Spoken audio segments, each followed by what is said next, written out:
Hi guys, this is Rod Saunders from Jew and Greek. As you may have noticed, I didn't do a video for about a year there, and I thought I should let you all in on the reason for that. My dad passed away a while back at the age of 91, and I've been busy with a lot of things. I was planning on taking a month or two off, but there was so much to do, I ended up taking a lot more than that. Dad never remarried after my mom passed away in 1982. He just lived with a series of dogs. He was a real dog lover. So we had to settle the estate. Neither one of my sisters was in a position to do anything, so I had to sell his house, his furniture, and his truck. I had to clean his house out and throw away a lot of stuff. Donated a lot of stuff to Goodwill. Then I went through his stuff that was left to make sure that everything my sisters and I wanted to keep remained in the family. In addition to all of that, we had all the legal and financial things to deal with. If you've never settled an estate, there's a lot to it. And then there's the emotional stuff. You know, when all your parents and grandparents are gone, you're left with a kind of a psychological void. Everybody who's responsible for me being here is gone. Every genetic link to the past has been removed. So it's a big adjustment. I don't have family members anymore to question about Harry Truman or World War II, the first time they saw an airplane or a TV set. So now I'm becoming part of the older generation that links younger people to the days of the civil rights movement, Vietnam, the days before the internet and cell phones. So I'm making that adjustment too. Also, I moved during that time, and that was an ordeal too. But now it's over, and I'm getting focused again on producing videos for all of you subscribers out there. At this point, I'd like to tell you a bit about my dad. He was a Marine in the 1940s and 1950s. He never saw any action in combat, but he always identified with the Marines and would just strike up a conversation with anybody that he saw wearing the uniform. Dad was part of the greatest generation that came out of the Great Depression and defeated the Axis powers in World War II, and ended segregation and produced the greatest civilization in history. He was born before the commercial aviation industry and television, and he lived to see modern technology and transportation. The world he entered bore little resemblance to the world he departed. Dad and I were never very close. He was gone a lot when I was growing up because of his work in the life insurance business. And as a result, we really didn't have a lot in common. One of the few things we did have in common was that we both liked golf. Some of my fondest memories of being with Dad were when we played golf together. I remember one time when I was a teenager, we were riding in a golf cart on a hilly course, and we hit a patch of mud on the downslope of a hill and started sliding down at a dangerous speed, totally out of control. I thought we were going to die, which is insane because nobody dies in a golf cart accident, but we sure gave it a try.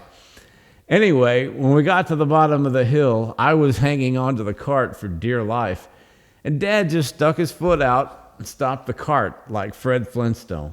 And then we both started laughing, partly because we were relieved that we weren't hurt, and partly because we couldn't believe what had just happened.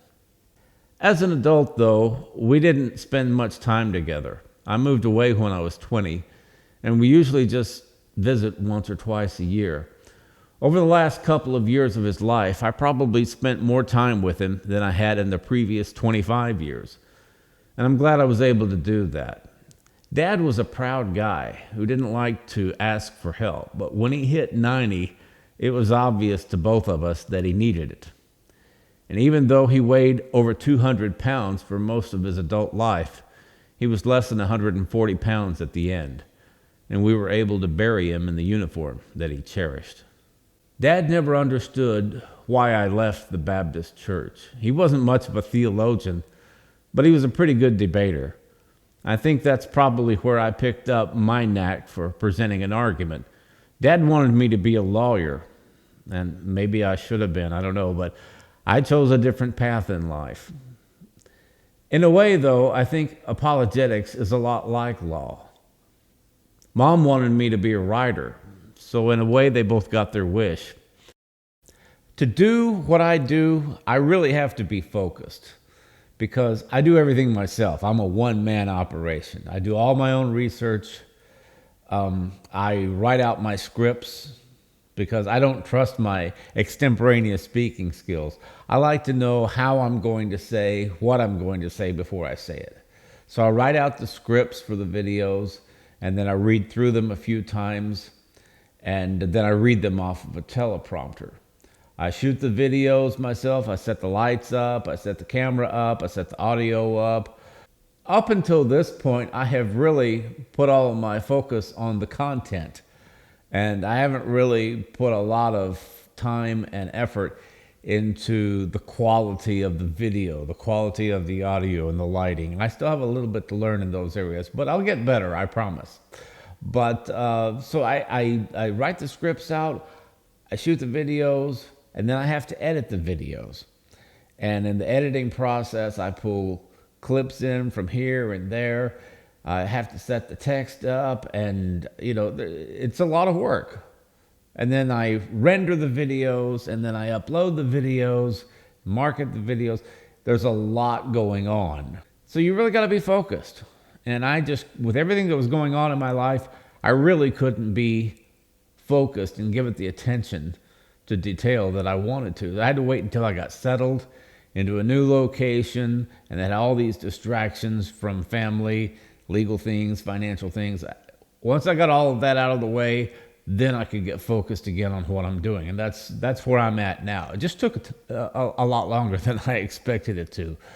But I'm there now, back in production mode. So I appreciate your patience and your understanding. Anyway, I'm back now, and I hope to be putting out a couple of videos every week from now on. I also plan to do some podcasts and live events and things like that in the future. I'll keep you updated on all that. So thanks for watching. We'll see you again soon.